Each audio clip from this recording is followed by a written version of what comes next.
To take home the Golden Gloves, you've got to put in the work, and you've got to be tough as nails. Ashley Kalis was driven to achieve. Today, Kalis is still fueled by that same hope, grit, and determination.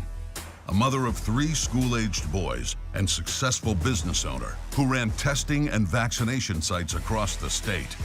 Kalis is the fighter Rhode Island needs right now because it's time for a change. Ashley Kalis for governor.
Good evening. Welcome back to the Washington Outsider Report on the Coalition Radio.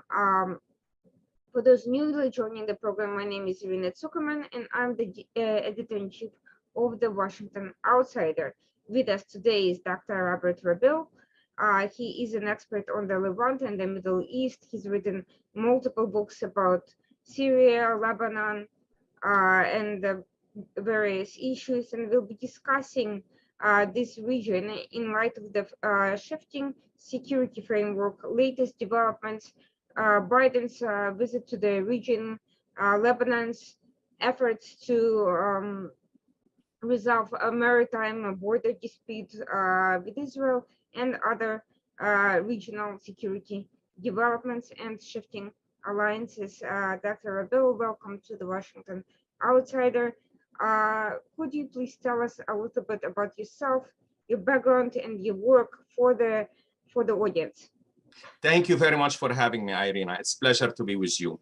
Well, I was born in Lebanon, and I went to school there, and then I served in the Red Cross. You had a civil war there, and I didn't want to participate in anybody's camp, so I joined the Red Cross, and I became the chief of the emergency of the Red Cross in East Beirut.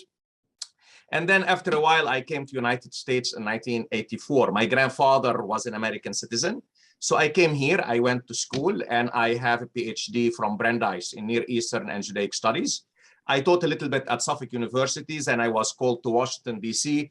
to be project manager of the Iraq Research and Documentation Project. It's a project funded by the State Department to create a socio-political profile, on Iraq before the US invasion. And after that, I had to decide whether to join the government or go to the academic field. And I chose to join the academic field. I am an expert. I started my expertise, Israel, Lebanon, Syria, and then I expanded it to Iraq, the rest of the Levant, Iran. And today, US foreign policy, Islamism in Europe, and of course, Russia and Iran. For the last 10 years, I would say 8 to 10 years, I've been focusing on China and Russia and their policy vis-a-vis United States and especially the Middle East. And as you see, I have a string of books. I have also another one coming. I have another one is not there. I have a new forthcoming book on Turkey and the Middle East, especially on Lebanon. And a good number of articles. I have over 100 articles. And I love to teach. I am sorry. I should have said that. And I'm a professor of political science at Florida Atlantic University in Sunshine State. I'm very excited to discover your work. I came across your work from your tweets and from your recent article in National Interest concerning Saudi Arabia and its reforms and impact on the Crown Prince, and addressing some of the criticisms of it. To be sure, Yes. a lot of these attacks have been a fragment, not so much of legitimate concerns as much as information warfare. There is, of course, a room for legitimate discussion about Saudi Arabia's economy, political structure, and direction. But much of the criticism levied against its leadership has been of the smear campaign variety that has little to do with legitimate academic examinations. Um, and I think it's a fair point to point that out. Now, I wanted to start out with a broad Yes. question, because one of the things that we have seen uh, is that this sort of smear campaigning had been a big issue in the Arab media in past decades. But in recently, we have seen some of the, at least English language editions, try to shift away, become more objective, or at least seemingly more fact focused. At the same time, we are seeing that U.S. media and U.S. academia seem to move in the opposite direction, and there isn't always a clear line between academic examination of political subjects and highly personalized, subjective, emotional influence and impact. What do you make of these cross-cultural shifts and paradigms, and how they color the understanding of policymakers of both regions and their interactions? Okay, I can tell you this, since I am an academic, and before I was an academic, I was, close to the government, although I wasn't an employee of the government, and I have been an analyst for quite some time. You have to understand, in academia, you have different voices. This is a place of intellectual exchange. But something happened in academia for the last, couple of decades or more. You have more of a, I would say, between quote, more of a liberal views, regarding the world, regarding the role of United States, the world, regarding the leaders outside United States. And here, they look at the Arab world and they see you have a lot of dictators, you don't have a democracy, and they are somehow very tough on that.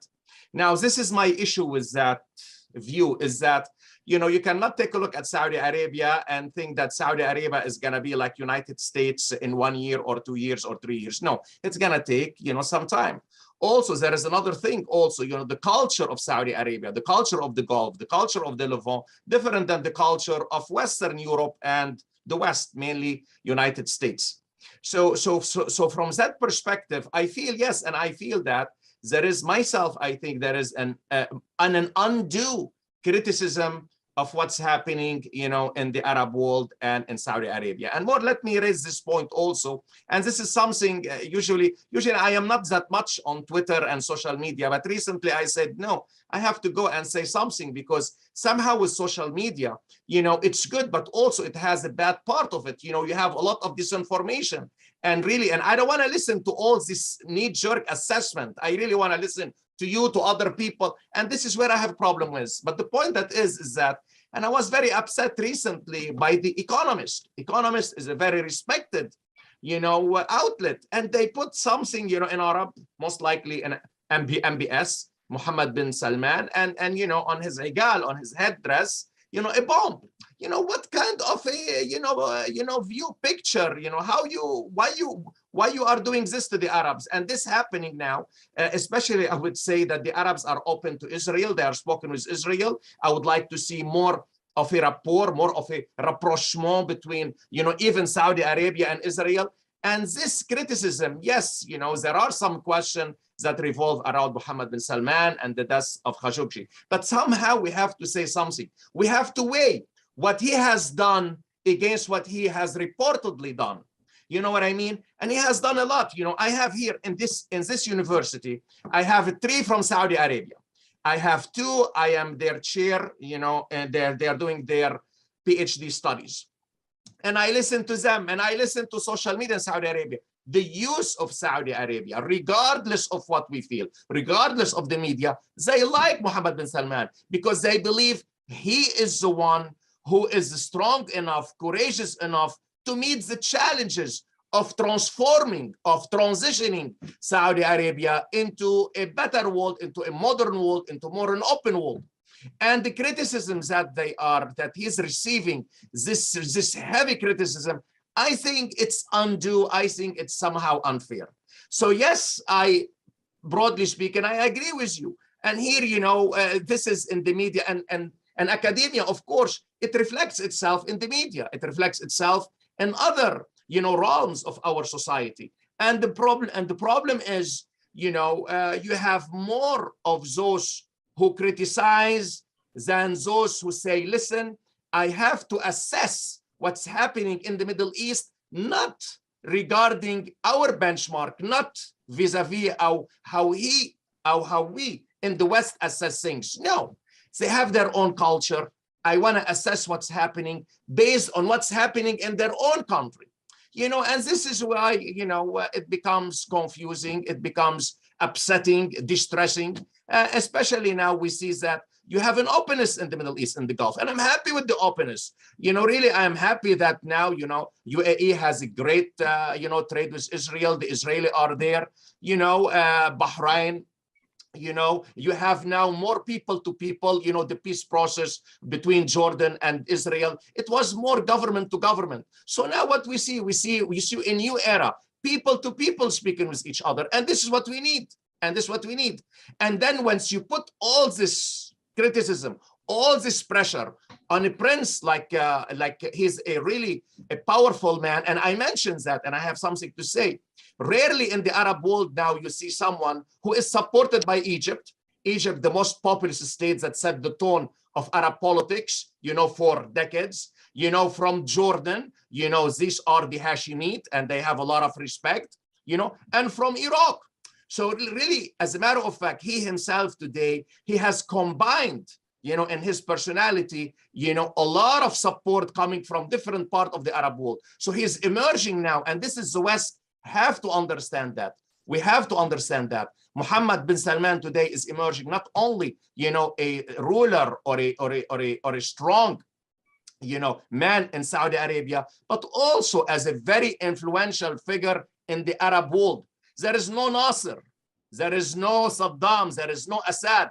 All these leaders, good or bad, they are gone. There is no one. And the Middle East today is going through transition.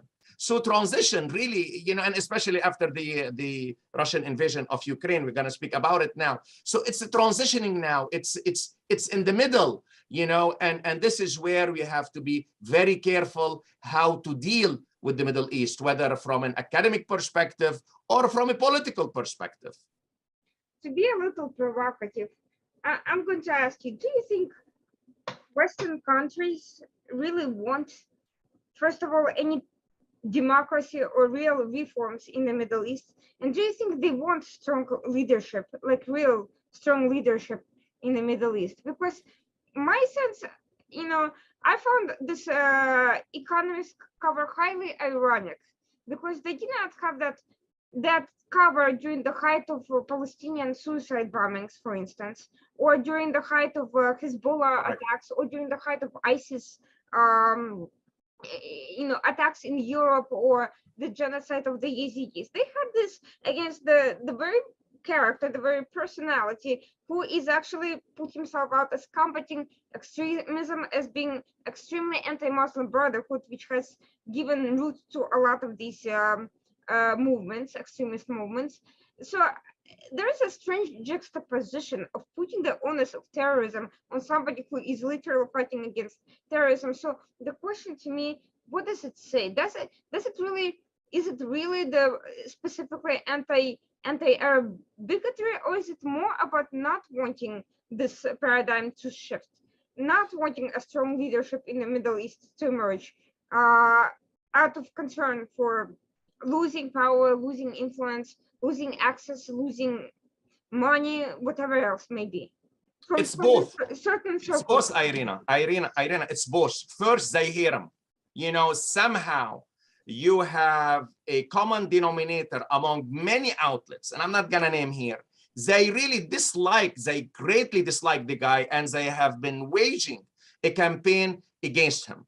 And that campaign has been, for 2 years. But as you mentioned, and what you mentioned is really right on point, is that why today? Why today, when he's combating terrorism, when he's allowing you in the sky for Israeli plane, when he is blessing the go ahead, with more peace, why you are focusing on him especially, and you didn't focus as much on ISIS? You are absolutely right. And I think myself, it's a strong dislike.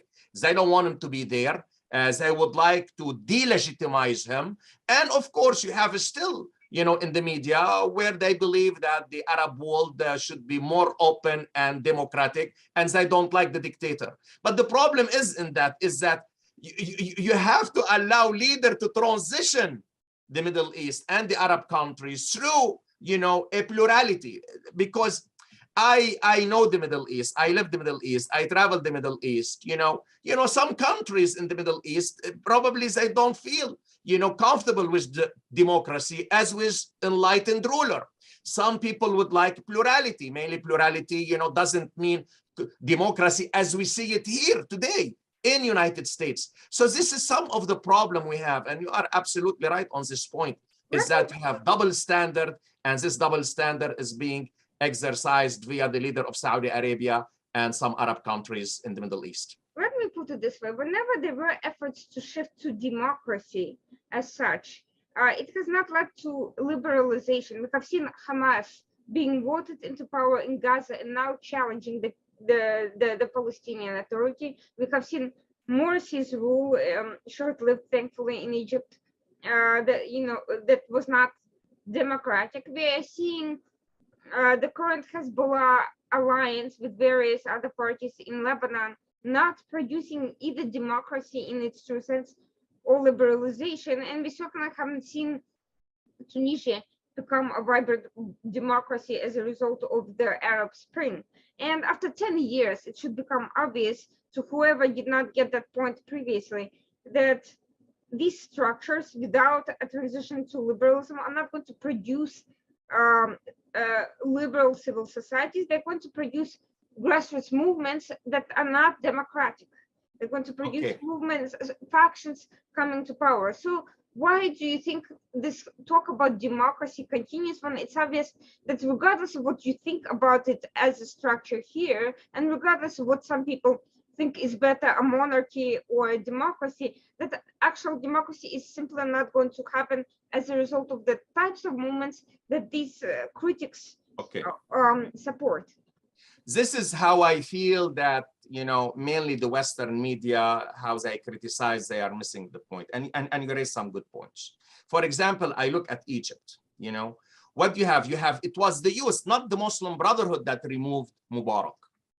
But here we ask this question, what kind of legacies they have in political participation? What kind of a legacies they have in grassroots movements? In most of these countries, really, civil society does not exist. So really what we need to do today, and what really, the Western world and those leaders, including Mohammed bin Salman, that he's trying to do, to build up, to strengthen civil society, and it's gonna take time. When we speak about democracy, you need especially the media to be free. You need to have trade union. You have to have a lot of union. So really, it's something that's extremely important. And something I go back and I really fought some policies that took place here is that, somehow in the West, and again, the media support that they said, listen, democracy is synonymous with election. And this is not so. And I still remember very well. When you had the elections in Gaza. As a matter of fact, you have two leaders. You have Arafat and Netanyahu, begging United States, don't do elections now. Why you want to do elections now? And here we have Hamas. Again, you have it in Egypt. As a matter of fact, we pushed for the election. Why we pushed for the election? Then they needed time. And this is what brought the Muslim Brotherhood in. The Muslim Brotherhood is really organized. It has a hierarchy. Now, through that organization and its hierarchy, it's not open, it's not transparent, but they have it. And something about it, they have been working, they have their own grassroots movements. It's not big, no, but it's functional, it's operational. And if they go to the vote, every Muslim Brotherhood member, he will go himself, he will take his wife, his children, and his neighbors. You don't have it among the others. So myself, when I look at it, I say, listen, you need to build that civil society. You want to support a transition which is easy, which support different civil society organs, and don't go and criticize those people who are trying to do that. And this is where I have issues, with the way we look at the Middle East and our policy in the Middle East, and it really, it's, and again, I have to say something again, I don't want to absolve the Middle Eastern and including the rulers of the Middle East of any wrong. No, they have done, they have built autocracy, in the Middle East. They have built it, really. So it's gonna take time, and we have to work, really. For example, we are friends with Egypt, we are friends with Kuwait, we are friends with everybody. We can, for example, not to go after them, but why don't we say, listen, we support you, but why don't you open public space a little by little? And if you are doing that, like Mohammed bin Salman, let's not go criticize you. And one day you are pariah, one day you are rogue, one day I want to remove you, one day I want to this, one day I want to that. But this will give, somehow a psychological reaction from this leader. So I tell you, listen, what's United States is doing? And some things that is to be said, Irina, here, and I'm sorry to say that. And I mentioned it, I believe, in a tweet or something. And based on what I read and based on what I talk, I'm always in contact with people in the Middle East. I'm always, read their opinions. When some officials, so I am not lumping people, when some officials, American officials, speak about democracy, they worry in the Middle East. They worry about the Middle East. They first things about Iraq, second Afghanistan. You know what I mean? They worry really, what kind of democracy you're gonna bring in? So really, we have to be very careful how to deal with the Middle East. And my advice and my recommendation, I would say, listen, there is no one perfect, really no one perfect. And if this man, if this ruler is trying to open up Saudi Arabia or in other places in the Middle East, let's not go and criticize them and put them in the mud. This personalized attacks, to me, you made a very important statement. This attack is not just on one person. It's not even just attack on Saudi Arabia. It seems to be an attack on all the countries that follow that leadership and follow his example. And we are seeing, and this is kind of a good segue into my next question, which is we are seeing a struggle in the Middle East today between countries that are looking to open up to the West, to reform and to produce a better quality of life for their people. I'm not going to call it democratization or liberalization, but to produce a better quality of life for their people. And on the other hand, we are seeing Iranian and Islamist influence movement and countries that are either not going anywhere or shifting in the opposite direction. And these personalized attacks seem to fuel additional conflicts, and they give ammunition to the countries going backwards or not moving to open up. Now that seems to be against US interests, against European interests. It makes the world less secure. These countries produce poverty, they produce indoctrination, and they produce factional struggles that sometimes spill over into the outside world. So why would the West push for the attack on these countries led by this one personality that has it in him to do that, when it's obvious that the outcome will empower pro-Iran, pro-Islamist, pro-terrorist groups, dictators, movements, and so forth, and which will ultimately mean difficulties for trade, difficulties for communication, difficulties for security, difficulties for pursuing business and interests and everything else. What seems to be the goal here? Today, U.S. resumed rather fruitless discussions in Vienna with Iran in light of all of this, and I'm just trying to figure out why would U.S. spend all this time catering to interests that undermine their own regional concerns. Okay. Irina, this is a big question, and let me, parcel it out, because it deals with many things. First, you have to look at American foreign policy in the region. And American foreign policy in the region, really, what happened is that you saw, especially in Iraq, we went there, we invaded Iraq, we shattered the regional order, but United States has not been able to build a new regional order. And this has led to jockeying for power by different countries, Saudi Arabia, Iran, Turkey, and others. And again, you have the rise of Salafi jihadism, again, that played a role. Now, at this time also, you had the rise of China. If you look at it, you have coinciding with the rise of China. And if you look at the doctrine, the military strategy of United States, you go back to Obama, and then Trump, so we have a shift already. It was out there. Mainly if you look at the 2022, if you look at 2020, 2019, 2016, you had a shift. So mainly the Middle East now, American foreign policy said, listen, we need to stabilize the Middle East so as to reorient our foreign policy toward China.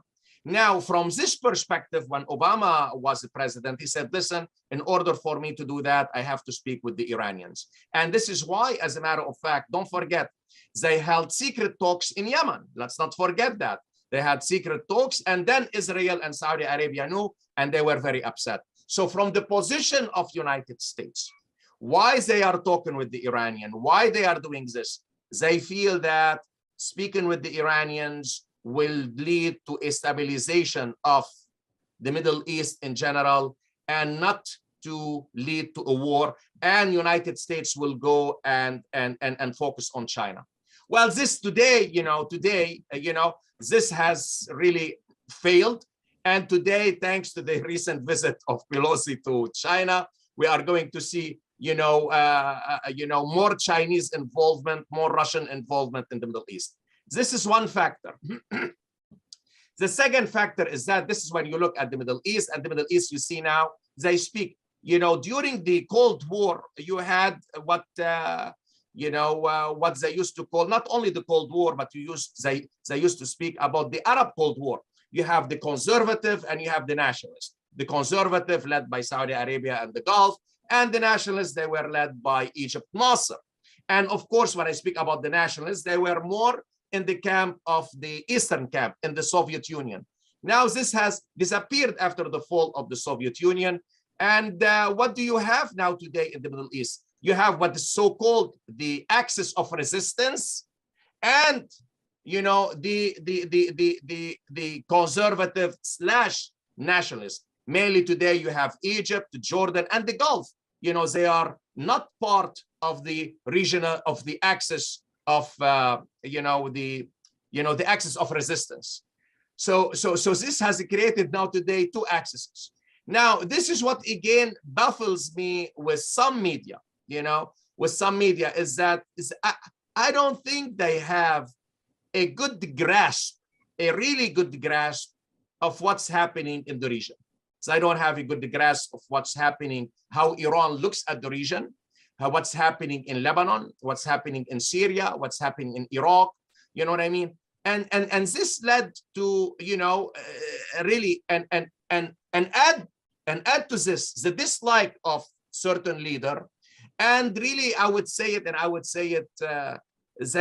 I don't think they think highly of some Middle Eastern ruler. This led to some kind of a confounding, view of the Middle East. And this is what's happening. You have some, indeed, they speak nicely about the Middle East, but you have a lot that speak badly about the Middle East. Some that will say, listen, we have to bring Iran in. Iran is key to stability. And some would say, no, what we are going to do. And here there is something to say also. When you have, again, in American national security, for example, let's take Saudi, since I'm speaking about Saudi Arabia. Saudi Arabia and United States, they are very close, and I would consider as allies.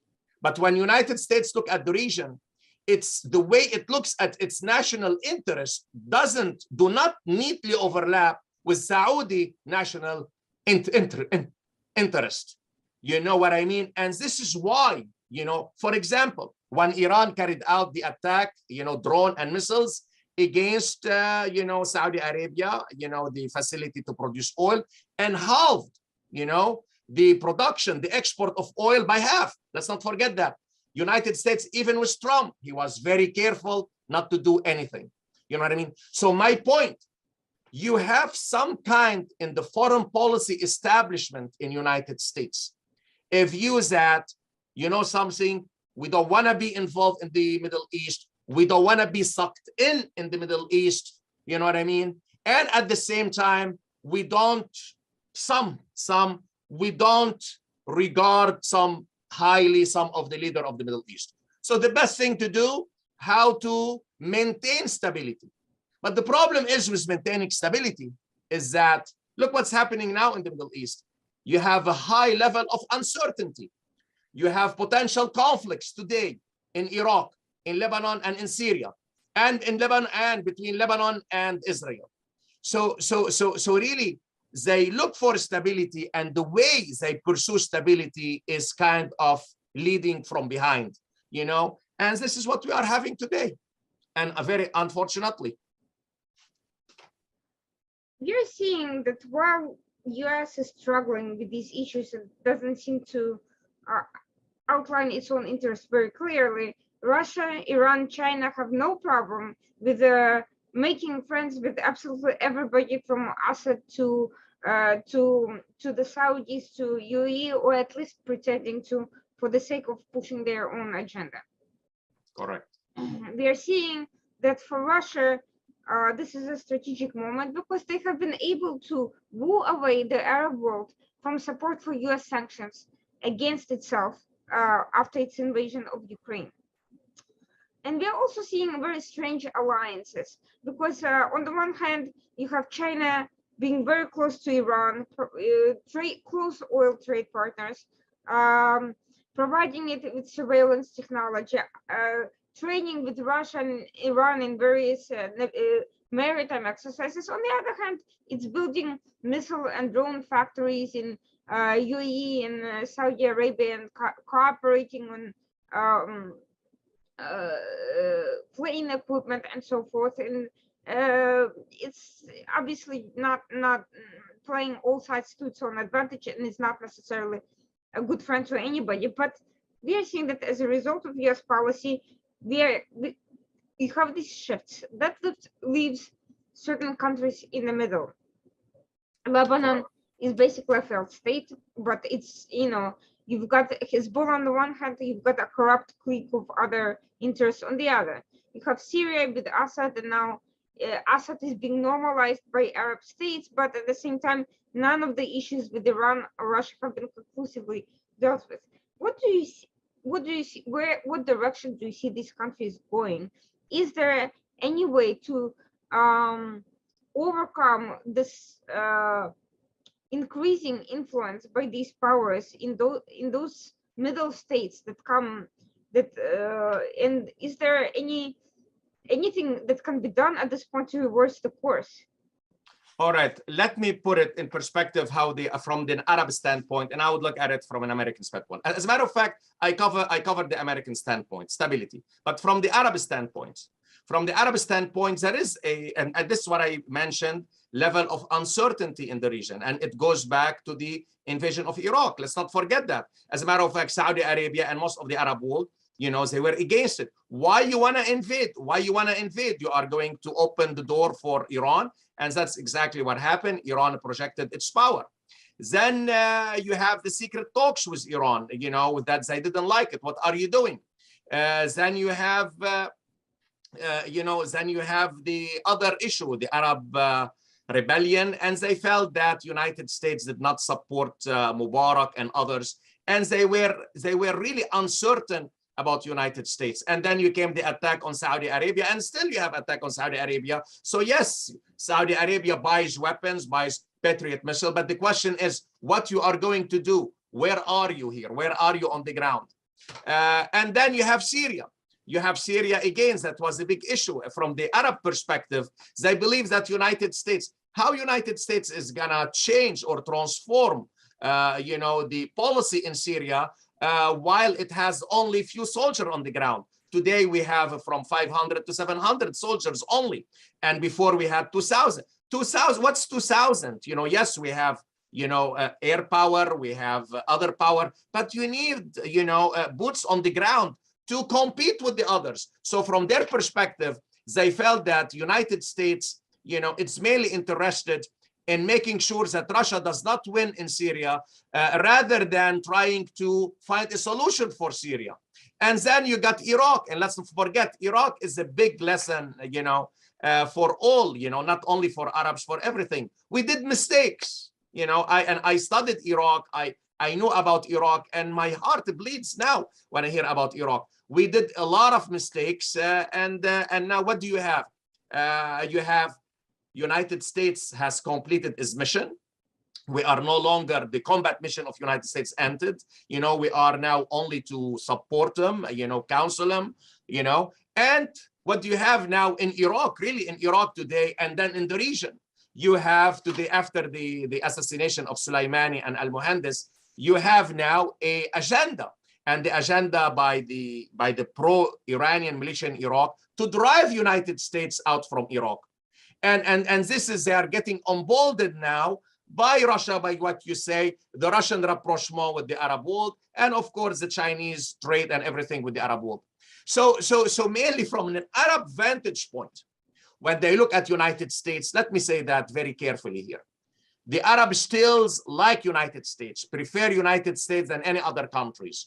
Still, United States provide an umbrella of security, but also at the same time, they don't know, or they feel that United States does not have a compass for its policy in the region. And this is why I can say that, after the Russian invasion of Ukraine, when United States tried to call the leaders, UAE and Saudi Arabia, nobody picked up the phone. And they did not jump on the bandwagon of sanctions against Russia. And this is what you said, they are in the middle. And this is what I mentioned that today. Today, United States has to recognize that in the world, the world is unfolding into three camps, the way I see it myself, and the way some Arab countries see it.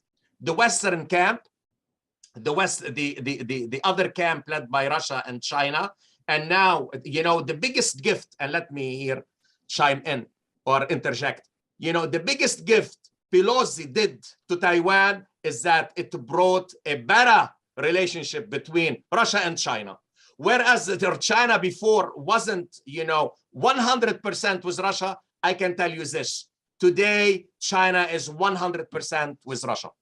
So to go back, so you have three camps. Western camp, a camp led by China and by Russia, and a middle non-committed camp.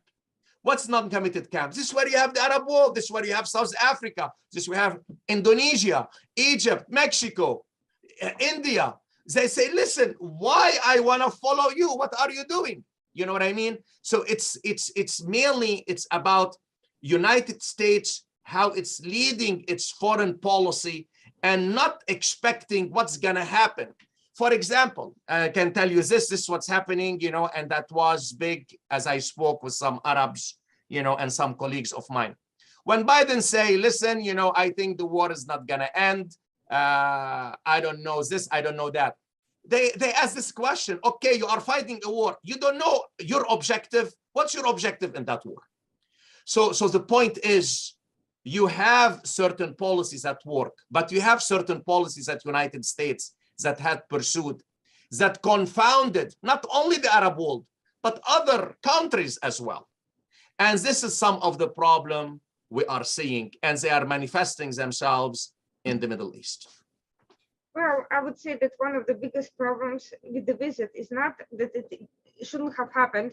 Nobody should be threatening US or telling its members of the government where to travel. We certainly don't tell China where to go or not to go. But the biggest problem is that lack of US commitment and follow through. US, particularly this administration, is doing symbolic gestures or half measures with no strong commitment. I'm not entirely sure that US is willing to back Taiwan in the event of an invasion, and I'm not sure it's willing to do whatever it takes to break up China-Russia alliance.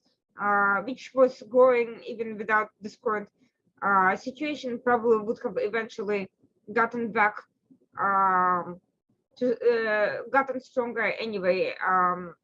In some shape or form, China does see U.S. as a strategic problem, and Russia for it is less of a problem. It's a less powerful state and does not present much of a threat to Chinese interests. So I think it would have been a matter of time before China and Russia completed their rapprochement to Taiwan or no Taiwan. The problem is U.S. lack of commitment sends a signal that it is willing to do symbolic gestures that annoy countries, but it is not necessarily willing to stand by where it matters. And we are seeing that the same with Saudi Arabia. And this brings me to the issue of Biden's trip to the region, which appears to have solved no problems. The trip is over. Biden had conversations that do not sound particularly productive, came back. Where are we now? What has happened as a result? Has any of the policies changed regionally? Are we seeing any moves to open up the sale of offensive, not defensive weapons to Saudi Arabia, and that has been banned previously? And what's happening with regards to Lebanon and Syria? So far, is there a shift of in strategy as we're seeing strikes from Turkey, increased Iranian presence, and so forth? Okay. Let me take one at a time. Regarding Saudi Arabia and Biden's visit, you know what he spoke about him, and I don't want to repeat that. And then he went and he, kind of fisted him, and then they sat down. So I myself look at it. It was not a win for the United States. It was a win for Mohammed bin Salman. He didn't pick up the phone. The president went there because he had to go there. He is facing, face the problems. He worries about November elections are coming. These are big, and domestic politics have a lot of influence over foreign policy in the United States. So he went there. So Mohammed bin Salman emerged as the one really, he was the winner. Now, let's put it out. What happened after that? Regarding the oil, Saudi Arabia said, okay, I'm going to raise, but it did not raise much. Second, in September, have you looked how much they're going to raise? OPEC, they're going to raise only 100,000 barrels. This is not much at all. So when we speak about they're going to, inundate the market or give more, no, they did not give more. Why? Because they are taking care of themselves. I think that the Saudi, they feel, listen, Saudi interest first. And this is what I mentioned in the article. Yes, we like United States, we are allied with United States, but we are no longer in a relationship that is patron-client relationship. We are on a par. But on the other hand, also, Saudi Arabia went and bought weapons. If you hear about it, Saudi Arabia and UAE. Saudi Arabia bought close to 3 billion, approved, I think, and UAE close to 2 billion. And mainly they were Patriot missiles and other sophisticated weapons. So from my perspective now, what it has accomplished, they are going to try to create deterrence vis-a-vis Iran. And now some in the Middle East, they say, well, listen, we would like to have some kind of a NATO in the Middle East. I say no. The Saudi and UAE especially, they don't want to have a NATO in the Middle East. They want to have a deterrence, and in that deterrence, they want to have some kind of a regional deterrence, sharing information, sharing intelligence information, including with Israel, to deter Iran, but from the Gulf itself, not a alliance mainly focused on Iran. And this is where we have to make really a distinction, how United States and how Israel and how the Middle East, especially the Gulf, perceive what's going to happen. So I see myself, you are going to have a regional alliance that work to deter Iran, but not an alliance to, for example, if you have a war with Iran, to work together to fight Iran. This is the way I see it. This is the way I see it myself. So this is, please. You want to say something? Yeah, this is an important distinction, and I kind of wanted to follow up with a contradiction that I see here, actually. On the one hand, you have new blocs and alliances like I2U2 with India and UAE emerging, and various other groups of countries trying to push for various the Abraham Accords countries, the Negev Summit gathering, all of that, the informal alliance with Saudi Arabia, defense issues. But on the other hand, US seems to be pushing some of these countries into Iran camp. UAE refused to join the Air Defense Pact. UAE actually resumed trade, grew trade with Iran on many issues. Saudi Arabia is negotiating with Iran, albeit in Iraqi framework, and that seems to be a point of conjecture from Biden. So how are these countries going to deter Iran if some of them are being pushed to normalize and frankly abandoning the very defense and deterrence alliances that Biden is working on? Aren't they being forced to join the anti-Israel bloc here? I mean, No, I'm trying to figure out what. no, it's not. Here. Well, we have seen it in the world. As a matter of fact, look at the boss. When you have the Soviet Union and United States, they built deterrence against each other, mutual destructions that prevented them from going into a war. So it's what they built, deterrence, until that at one time, Soviet Union couldn't catch up with United States. You have not identical scenario, you have a similar scenario. Listen, it's very important to look how the Arab there in UAE, especially since you mentioned UAE. The UAE, they believe, listen, UAE, how many people, how many, they are not even a million citizens, you know what I mean? And it's a very rich country and they want to take it to be, postmodern, a lot of things happening. They are focusing on trade, on opening up and making it a hub, a global hub. So they know that any war is going to happen in the region, they're going to be frontline state. They don't want to be frontline state. You know what I mean? They don't want to be frontline state. Saudi Arabia, when I spoke about the level of uncertainty you have in the region, they say, listen, if something happened and they hit our oil, and our gas, what we are going to do, really? So yes, we would like to deter Iran, and create some kind of a deterrence between us and Iran. And at the same time, not to let Iran do anything that is out of the ordinary vis-a-vis us. This is how they believe, because they believe that they are frontline state. And since you mentioned Israel, as a matter of fact, and them, it behooves them to have a better relationship. I am for a better relationship. But do you think that, if Israel tomorrow has a war with Iran, Saudi Arabia is going to jump the bandwagon and say, listen, I'm going to fight with you? It's not going to fight with Israel. No. And this is the way I see it, because they might give Israel intelligence coordinate, intelligence sharing of information, yes, but not to side openly say, listen, we are with you, we are going to fight shoulder to shoulder with you. It's not gonna happen. But what's happening, let's not underestimate what's happening. You have now a better trade, better cooperation in all aspects. And this is what we need, people to people peace. It's extremely important. So I'm not gonna underestimate what's happening, but also at the same time, I'm not going to overestimate what's happening so as to create a NATO alliance in the Middle East. It's not going to happen. Let me ask you this, practical terms. Iran has militias all over the region. It has Hezbollah, which is basically a quasi-army, quasi-military in Lebanon. It's got Iraqi militias. It's got, some level of coordination with Assad's forces. It's got the Houthis in Yemen becoming increasingly more sophisticated. It's got all these people willing, and it's got also Afghan and Pakistani brigades and recruits and anybody that it's willing to pay money for to come and fight in the event it decides to pursue a campaign. And this practice is becoming integrated.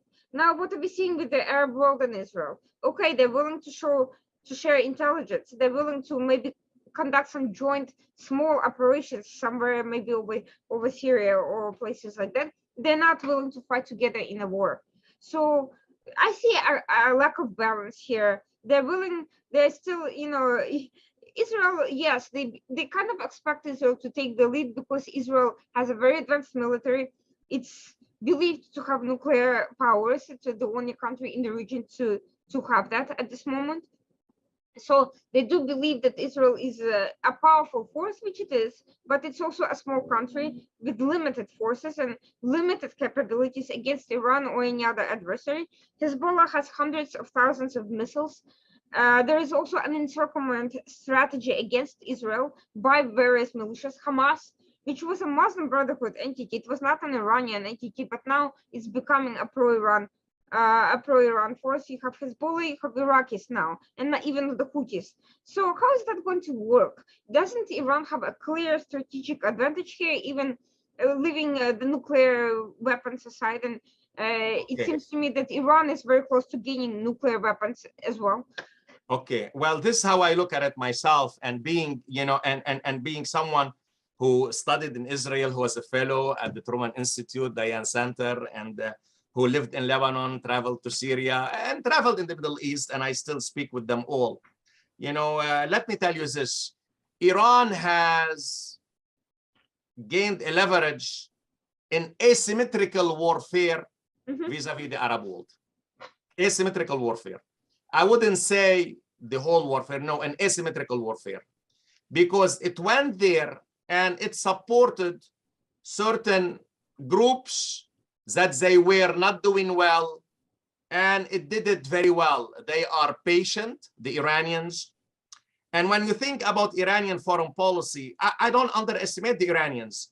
And when I think about their psyche, how they think, see how much it takes patience to have a Persian rug. You see how they weave it, knit it together, easy, and it takes year, 2, 3. This is how they do their foreign policy. The Arab world did not do that. You know what I mean? So there is a distinction between how Iran approached the Middle East and how Saudi Arabia approached the Middle East. I'll give you an example in Lebanon, which I know like the palm of my hand. Iran went and supported, as a matter of fact, Hezbollah and others, whoever wanted to resist Israel, whoever wanted to resist the other part, the other faction in Lebanon, Iran supported them. And it sent troops there. Let's not forget. When Israel, I was serving in the Red Cross in Lebanon at the time. When Israel invaded Lebanon, what did Khomeini do early on? He sent really a force of the Iranian Revolutionary Guard to Baalbek, not only to help him, but also to indoctrinate them. You know what I mean? The Arab world, Saudi Arabia, I was very aware of what's going on. Did not send people, said, listen, let's sit down and talk. You have Philippe Habib, I don't know if you remember, the Reagan, emissary to the Lebanon. So this is how it started in Lebanon, where the Iranian moved in while Saudi Arabia was talking and supporting by money. And the Iranian went in. It really, let me tell you something, Irina, which I saw in my eyes. When the Israeli invaded Lebanon, who threw rice on the incoming Israeli first? It wasn't the Christian. It was the Shia of South Lebanon. The Shia of South Lebanon were the first to throw rice on the incoming Israeli soldier. And this is what happened now. Then this has completely changed, where it became taboo for the Shia to speak with Israeli. And then you had, the resistance against the Israelis. And this is thanks to the indoctrination of Iran, the work that Iran did in Lebanon. So this is what I mentioned myself. This is just an example I'm giving you. And it kept it on, it kept it on, it kept it on. And you have mistakes. Don't get me wrong. The Israeli, the Christians, the Americans, many mistakes were done. And somehow, it benefit directly or indirectly, they were exploited by the Syrian and by the Iranian, and this is what happened again with the Houthi. Let me tell you here something, which is extremely important. And I hope, those who listen to you would listen to this. The Houthi, they are Zaidi Shia. They are Houthi, called Houthi because their Imam, their leader, his last name is Houthi. Now, when you come to the ideology, the Zaidi Shia of Yemen, only in Yemen, they are ideologically close to Sunnism more than close to the 12er Shia Islam. But what happened is that when south of Yemen wanted to secede from the Union, the Imam Houthi supported them. Then he was kind of menaced. He left, he escaped. He went to Qom, and from Qom, where did they send them? Let me tell you what they send them to Hart Harak, mainly to West Beirut to be with Hezbollah. So this is how the Houthis started to be indoctrinated and be supported by Iran early on. So this is how Iran moves in. You know what I mean? You have mistakes that happen. You have certain groups unhappy, and then Iran moves in. And this is why myself, I focus on stability, in the Middle East, the right way of stability. Look at Lebanon today. In Lebanon already you have weak national identity. You have a confessional system now, which is terrible. In Lebanon now, it's terrible. The Shia, who are supporting Hezbollah, they are in a different universe than the Sunni or the Druze or the Christian who don't support Hezbollah. Totally different universe. Look what's happening in Lebanon. Today we speak, but today marks the second anniversary of the nuclear-like port explosion in Beirut. Over 200 people killed, over 7,000 injured, over 300,000, homeless. And what's happening now? No one was taken to justice. No justice delivered. Hezbollah has been really disrupting and banning anything from happening. So this is what's happening. But ask yourself, how did Hezbollah become so powerful? Hezbollah did not get powerful yesterday or 5 years or 10 years ago. From 1982 to now, Hezbollah has been building little by little. While the others in Lebanon, and here, you had highway robbers in Lebanon. Let's call a spade a spade. Highway, what's highway robbers? Highway robbers. And when I look at Lebanon, I see, especially after the civil war ended in 1990, they said, okay, we are going to turn a blind eye to Hezbollah. Hezbollah can do whatever it likes. And Hezbollah, who are less corrupt than the highway robber, I would say, listen, okay, go ahead and steal the state. And they robbed the state. And not only they robbed the state, they robbed the people of Lebanon.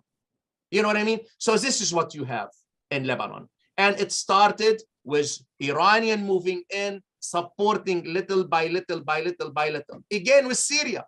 Syria, the same thing, as a matter of fact. Syria, they wanted the Iranian to make sure that the Syrian regime will not fall. Why? Because if you go back to the Iran-Iraq war, all the world, the Arab world, was against Iran. One country sided with Syria. Sorry, one country sided with Iran. It was Syria. And for them, it is crucial. It's imperative to keep Hezbollah. Mainly it's a what we call it strategic back. The back. For Hezbollah, strategic. For Hezbollah, and for Iran, Syria is too important. And this is why early on they went, full, speed into Syria. How did we manage to go into Syria? We didn't know who to support. First, we didn't know what to support, who we support, and then we came to support some Salafi jihadi. So Salafi jihadi, they kind of moved to ISIS. Then you have the emergence of ISIS.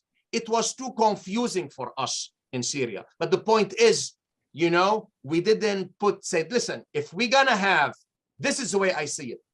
If you wanna pursue a foreign policy in the Middle East, don't pursue it half measure. Either you go full way or don't do it. And I think really, Syria was a failure, and Iraq, broadly speaking, also you had some, I would say, some improvement, but it did not go the way for United States. And the way I see it myself, this is a failed in perspective. Iran goes in, and it builds its power little by little, patience, little by little, little by little. But that leaves us still at this conundrum that any defense deterrence alliance is not ultimately going to be effective because there is an inherent disadvantage. Israel is powerful but small. The Arab states are not powerful enough, and they also have significant internal disputes, and they are not willing to fight with Israel when worst comes to worst. Iran, on the other hand, has managed to create enough proxies to turn them basically into a mini empire. So how do we juxtapose these two issues? What's the solution? Okay, well, solutions, there is no easy solution now. Let me tell you now, the Middle East now is very uncertain. and we have to support our allies and to make sure to tell them, listen, we confirm and affirm our solidarity with you. This is number one priority. Really, although I would say that the way we are dealing with Russia and China, really, it has upended the way the Arab world look at United States. Really. Now, you know, you have three areas in the Middle East that United States has to be very careful. You have Iraq, you have Turkey, Syria, and you have Lebanon, Israel. This is where United States has to be very active, you know, in preventing conflict, you know, and supporting some kind of a solution, not to be pro, you know, Iran, but really, you know, in the middle. Now, you mentioned something that Iran, it's doing this and this. Don't forget, Iranian regime is not a suicidal regime, and Iranian, true, they do that, but still they worry about their rule in Iran. Let's not forget that. And they worry again that United States someday or Israel someday is gonna wage a huge, you know, campaign against them. So don't think the Iranian don't worry about Israel or don't worry about United States. But this is what the Iranian do. Whatever they do in a way to fall short of triggering a US reaction, strong reaction against them.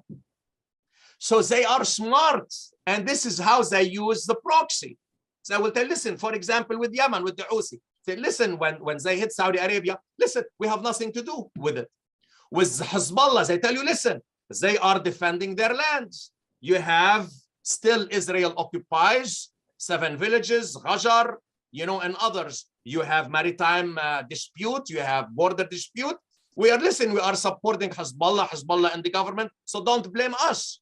When you go to Syria, they will tell you, listen now today, listen, UAE wants to have Syrian regime. Saudi Arabia speaking, Egypt speaking, why you are not speaking? So the point is, you know, Iran is very careful not to trigger the wrath of United States because, and they know that, they saw what happened to Iraq, and they saw that United States might not invade, but it might go and remove the regime through bombing them. Now, this United States, of course, doesn't want to do unless it is forced of doing it. And this is where the Iranians comes in the Middle East. They don't force the United States to carry out such a response. They are smart the way they deal business in the Middle East, as I mentioned to you, and they pursue asymmetrical warfare with Israel and especially with United States. And now recently, you know, with Russia, you have a push, for example, now to drive United States out from Iraq and Syria.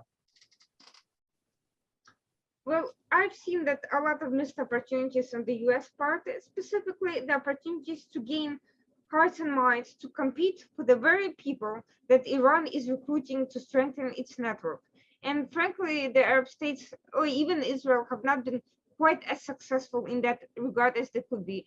Israel is successful in intelligence operations in Iran, certainly, but Right. it's not successful along with everyone else in reversing the proxy networks. Correct. So the question is, what can be done to win back some of the people and basically have them turn away from supporting Hezbollah, from supporting militias? How do we regain the trust or at least some level of collaboration with these groups? It's very difficult now. It's very difficult. The only thing is that this could happen if you have stability in Lebanon, mainly when Hezbollah no longer say, I am resistance. But you know what I mean? That's very unlikely to happen. Well, this is what, so mainly it's the very unlikely to happen, but there is something here, the way I see it myself. I don't see anytime soon that Lebanon, for example, will have a peace treaty with Israel.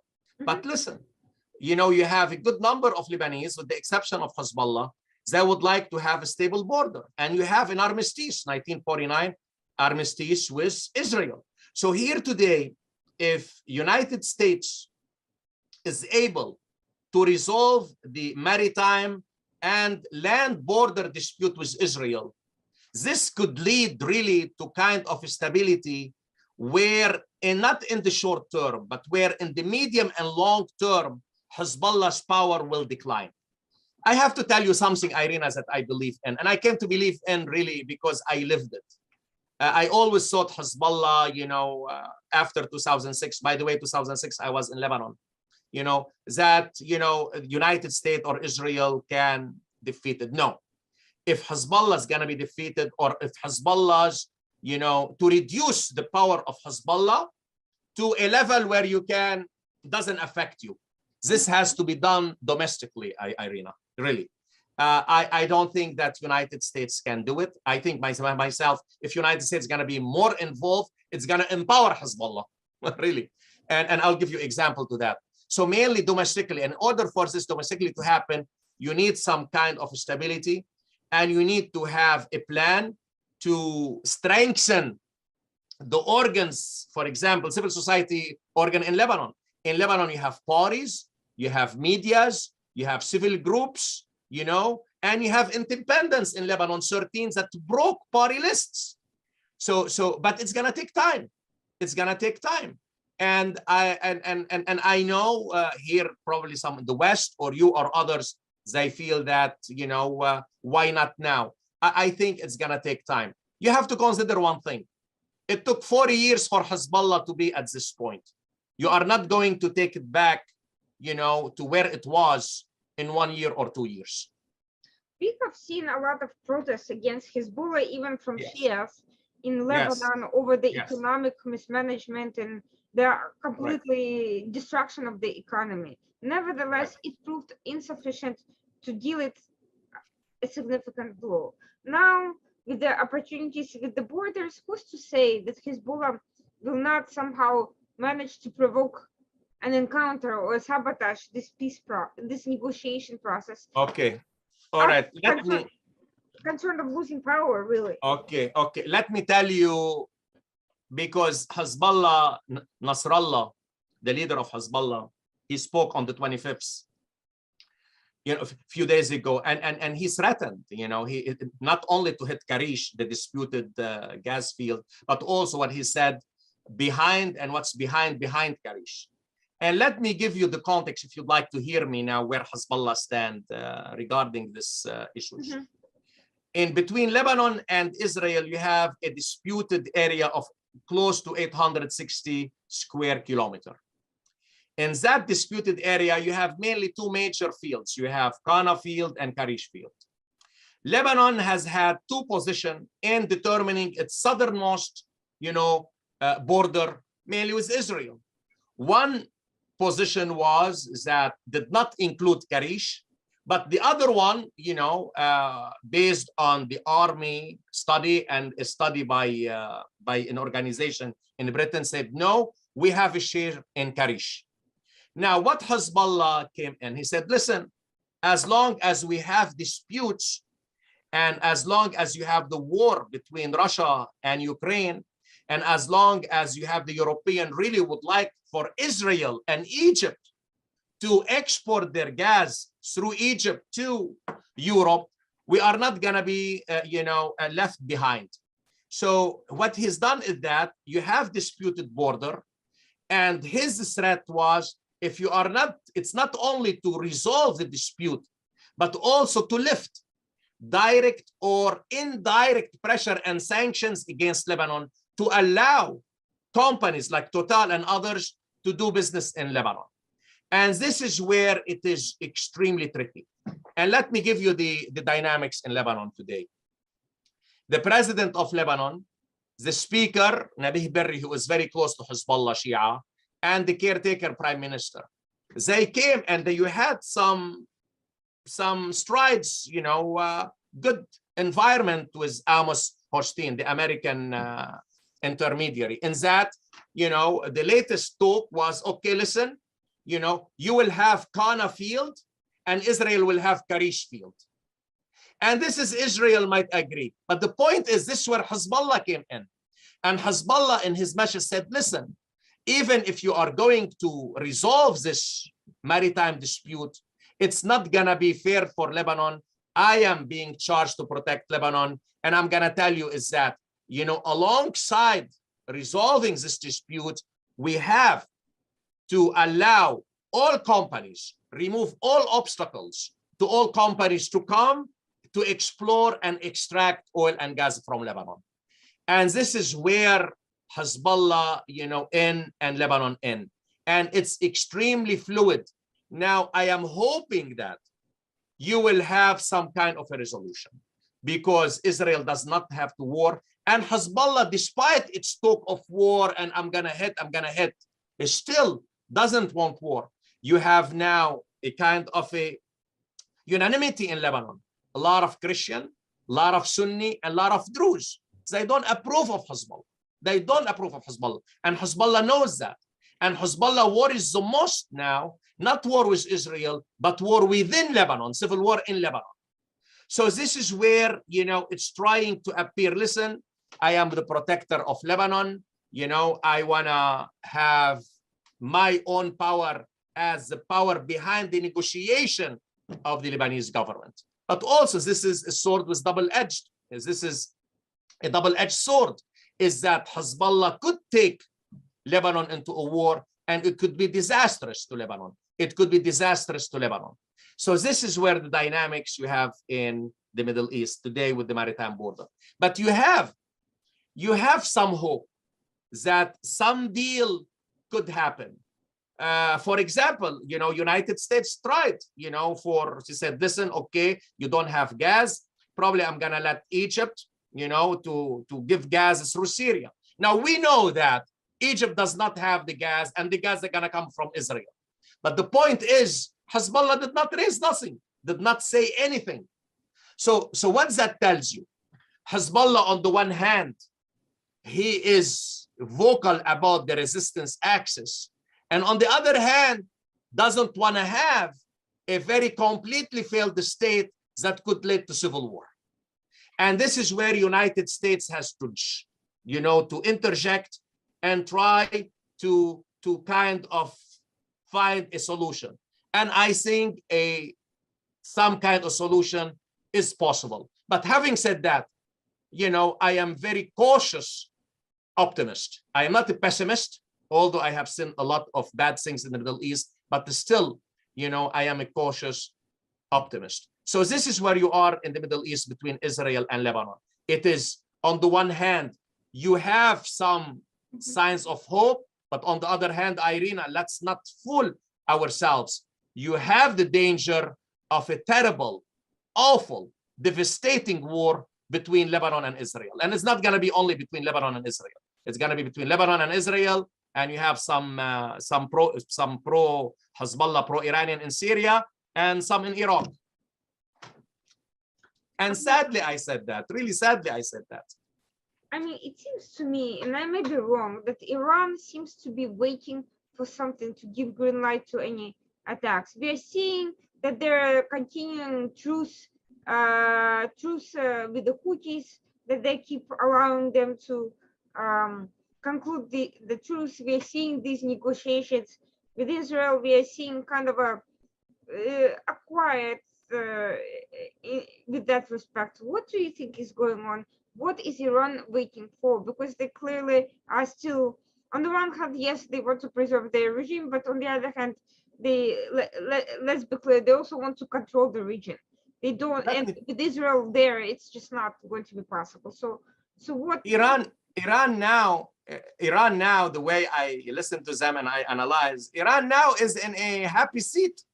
It's in a happy driver's seat, and the Russian-Ukrainian war, it's a gift for the Iranians. Let's not forget, Putin was there, and Putin was gonna buy not only drones, but also other material as well.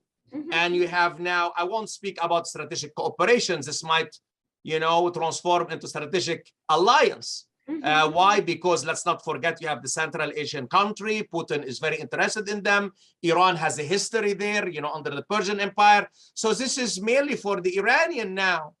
Why they want to be bothered with Yemen? Now they are going to build more power for them. And today with what's happening with China. China, you mentioned China and Iran. China, as a matter of fact, has concluded a deal, for $400 billion with Iran. That's a huge lifeline That was close to 2 years, a year and a half ago. So Iran now, if you are Iran now, they feel that the way the world, or the way the post-Cold War era, after Russia invaded Ukraine, from its perspective, it's more convenient to them. It's more better for them. You know what I mean? So they don't want to rush into anything. They are building their power. They are building their alliances, and they are in the driver's seat. So here, let me tell you this. And I'm sorry to say that, because, you know, I know you come from Ukraine, and I know your heart is bleeding, as all our hearts, what's happening. But I think myself, from United States perspective, I think that prolonging the war in Ukraine is not going to be helpful for Ukrainian, or for United States, or for the global, or for the international community. We have to see a negotiated settlement, Irina. I don't think a negotiated settlement will be possible for one simple reason, which is what Putin's actual goals in Ukraine are. And they are not to oust the NATO. I think all of that was nonsense. I think clear evidence of Putin's other strategic moves show that his interests in Ukraine are rational. I don't agree with them, but they are articulable, and they contain and they mean controlling territory that contains energy, with the means of controlling energy output to entire Europe, and creating a strong pro-Russian presence in a very strategic area. It's territorially strategic, and it's energetically strategic. For that reason, that dispute is not going to be political either to Europe, or forget the United States for a second, or to Russia. This is a battle over a very strategic resource, and if Russia is to embed itself in that particular area, it will be a permanent control of energy resources to all of Europe. That is why there's not going to be a negotiated settlement. It has nothing to do with democracy, nothing to do with human rights, nothing to do with humanitarian concerns. It's a simple geopolitical calculus. Okay, Irina, listen, the world has seen so many, as a matter of fact, more difficult situation. And at the end of the day, you have to find a settlement. Listen, finding a settlement or negotiated settlement in the near future, better than in 5 years or 10 years. Well, this condition that would be true if you were dealing with actors who are willing. Let's say the Lebanon. I actually have more faith in the Lebanon-Israel dispute because it's concrete and specific than in this particular issue, because Putin's goals are far beyond just Ukraine to the extent possible. And Putin is not the only actor. People believe that he is the only decision maker in Russia. That's not exactly the case. Okay. So there are a lot of interests that are aligned not only with particular control of energy sources, but also with other matters. And going further, at some point you have to ask yourself: if you give him enough, is he going to stop? The answer is no, because we've already seen the case with Georgia, with Moldova, with Crimea. Now, with increasing interest in controlling those particular territories in Russia, but also with Russia's moves elsewhere, not only Europe. So I don't know. Irina, listen. What you are saying is valid, but also don't forget the point. He's suffering too, and the Russians are suffering too. You know what I mean? So Putin doesn't care about Russian suffering. That's the problem with autocrats. But there is a certain point where he has to decide, okay, you know, I have to do a compromise, because wars, look at it. Look at the Iran-Iraq war, 8 years. What did it accomplish? Nothing after a while. You know, look at all kinds of war between countries. You have, even if you are sitting, you say, listen, there is today absolutely no, but trust me. You know what I mean? You're gonna reach a point where he's gonna say, okay, I don't have much equipment. I am losing. I don't know how many people are losing, and Ukrainians are losing as well. I don't have much money as before. So really, also I am fighting sanctions. I'm having better relationship with Iran and China, but still it's not fighting a war. You have no idea how it exhausts any regime, including a Putin regime. So when we say, okay, it's not going to happen, I say, listen, at a certain point, it will happen. This is what President Irina, this is what President said. And the best precedent I can look at the Iran-Iraq war. If you think, Russia and Ukraine, they have problem, look at the problem you had between Iran and Ukraine. As a matter of fact, Iraq used chemical and biological weapon against the Iranians. And Khomeini said, absolutely, I'm not going to agree with him. I'm not going to stop. But after 8 years, you know what I mean? They both came, they said, you know something? We are going to both proclaim, we're going to win. And they stopped it. They stopped it without achieving really much. So they lost hundreds of thousands of troops, hundreds of thousands, not 1,000 or 2,000, hundreds of thousands. And it was, you have some kind of a ceasefire. And that ceasefire is still there. Well, and I think myself, listen, it's better for the Ukrainian. I'm not saying now, I am not talking in the present. I'm not talking now. But listen, as someone who served in the Red Cross in Lebanon in the Civil War, if you have a civil war, who is hurting the much, Irina? It's not Russia. Ukraine is being destroyed more than Russia. You know what I mean? So, of course, but the Ukrainians do also have their own visions of their own future. And as of now, they're not at that point. Whether they will change their mind later remains to be seen. But I agree with you that it would be better to put an end to the war sooner rather than later. Unfortunately, Western countries seem to want to prolong the war because they could have put a stop to Putin and his antics a long time ago by providing Ukraine with sufficient level of weapons to put an end to it. Not sending in NATO troops, not engaging in. I follow you. I follow. Unfortunately, first of all, there are many people deriving benefit from prolonging the conflict, as is the case with any conflict in general, but specifically here. There is direct benefit to some parties, which is why I think they will do neither. They will neither provide Ukraine with sufficient weapons to end the war right now, nor will they necessarily assist in any negotiating settlement. And quite frankly, right now, Ukraine would not agree to those conditions anyway. So there is no unity even in Europe or within the US on this situation. That's another problem. There is no concrete course of action. There are countries within the European Union and NATO that prioritize putting an end to Russia's geopolitical agenda, and then there are countries that are willing to compromise, and then there is a third set of countries that would prefer a particular outcome, but is but sways with the wind. So we are not going to see a concrete solution to any of that for a very long time. What happens next will depend on the next US administration, in my opinion, if the conflict continues up until that point. But right now, I just don't see that happening for the time being. I don't see it myself happening in the near term also. But I think I really would like to see it happening sooner than later.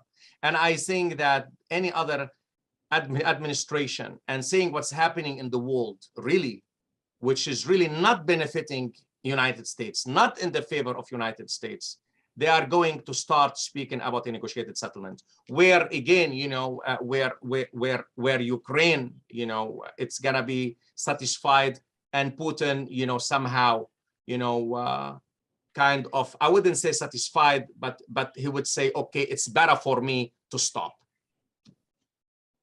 Well, a lot of things can happen between now and then. It remains to be seen. But US actually created all of these problems by positioning itself in a weak position that has allowed authoritarian regimes to make these moves with complete impunity until it's too late, and then US is forced to take action. That is not a good position to be in. Unfortunately, if it keeps these foreign policies, every country will run and create havoc. China, Russia, Iran, you name it, is going to be able to do exactly the same thing everywhere.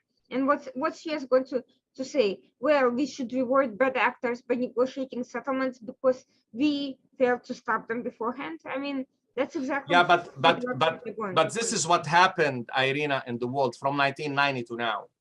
From 1990 to now, United States did some blunders. And today, United States has to be careful to know, to be aware of the transformed global order. You cannot say, listen, I am living in the 1990 today. You are living in 2022, and 2022 is way different than the 1990. You have a very powerful China. We should not underestimate China. That doesn't mean, we have to let China do whatever it takes, but I won't provoke it.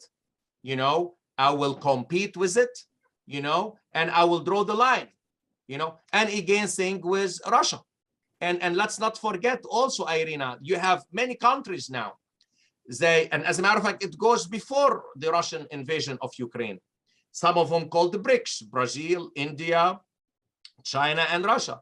They don't want a unipolar world because they felt that. And this is where I believe that, one of the strategic mistakes that it did when United States unilaterally invaded Iraq. You know what I mean? You have many countries that said, listen, you cannot do whatever you want in the international community. And this is why today, as a matter of fact, somehow the position of United States, it's not that United States, its power has been reduced. No, United States still is the most, powerful country in the world, historically the most powerful, but also at the same time now, United States now cannot be involved as before in all disputes of the world. Why? Because you have now a number of countries, they are raising questions about United States, especially after Iraq. And let's not forget Afghanistan, which really it was a big, big blunder. Unfortunately, all of these show it's not that the US shouldn't be involved, it's how it should be involved. What role? Exactly. Yes, I fully agree with that. And also, United States has to be selective in its involvement. Listen, I am an American citizen, so I care about all the rest of the world. But number one priority for me now, and always gonna be the national security of United States, how you are going to protect them. And from my own view, if United States is not strong enough, it cannot be benevolent, or it cannot play a more benevolent role in the world. Well, you know what I mean? So myself, I really think that United States, should be very aware, as to what's happening in the world, and to be involved selectively, not in all dispute. You can't be involved in all. Sure, you just can't. You know what I mean? And of course, this is what I think. Let me put it, since I'm speaking from a historical perspective. You look at the empire from Sumeria and the Middle East, to Roman Empire, which I really like to studying the Roman Empire, to today. You have three factors that affected the decline of the empire throughout history, and it's common denominator. First, polarization at home. This is number one. Second, debt at home, debt. Third, foreign involvement. These three factors, as a matter of fact, if you look at them, and especially if you look, especially at the Roman Empire, they are the one who led to the decline and then to the collapse of the Roman Empire. And these three factors now, they are at play in United States. We have polarization at home, which really we should work together. Second, we have a huge foreign debt, and that the ceiling of that debt is getting higher and higher. And third, we are everywhere. You have no idea. Irina, we have over 800 bases in the world. We are building drone bases everywhere, and it's costing us tons of money. We have more people now, in United States deployed throughout the world. Really, look how many drone bases we are building in Africa, especially in fighting terrorism. Let's not forget that. So United States really, from my our point strategy of view, against counterterrorism strategy is another topic. Another topic, correct. But my point is, this is my point. My point is, now today what happened? You cannot poke the bear with China and raise more tension with China when you have a problem with terrorism and a problem with Russia. Okay? All right? This is my point now. And for the Middle East, as a matter of fact, our policy should be, listen, we are with you. We are going to support you. and we are not going to leave you. And at the same time, hopefully the Western media will be less critical, especially, regarding those, you want to call them whatever you want to call it, those rulers who would like to have better stability and better trade and more opening to the world. Here's the problem. Number one problem that I think a lot of the more pro-isolationist inclined people forget, and that relates directly to domestic issues, domestic polarization. We may very well want to withdraw from the world or to limit our involvement, but that doesn't mean that the world wants to limit their involvement with us. We are seeing these domestic disputes with domestic polarization, and even the absolutely obsessive nature, politicized nature of our media.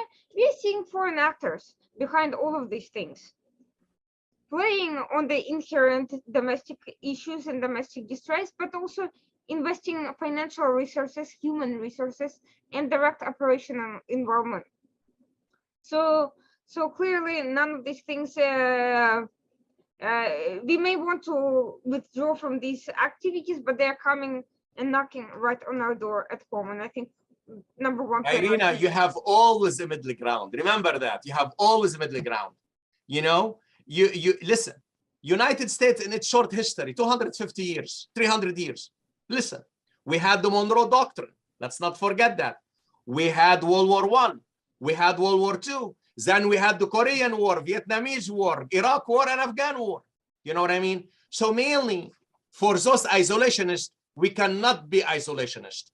And for those who would like to go and create democracy similar to us, again, it's not happening. So really, so my point is, listen, always a middle ground and see what you can achieve. Today, the world really is complex, and you cannot make a generic, view. You cannot take it.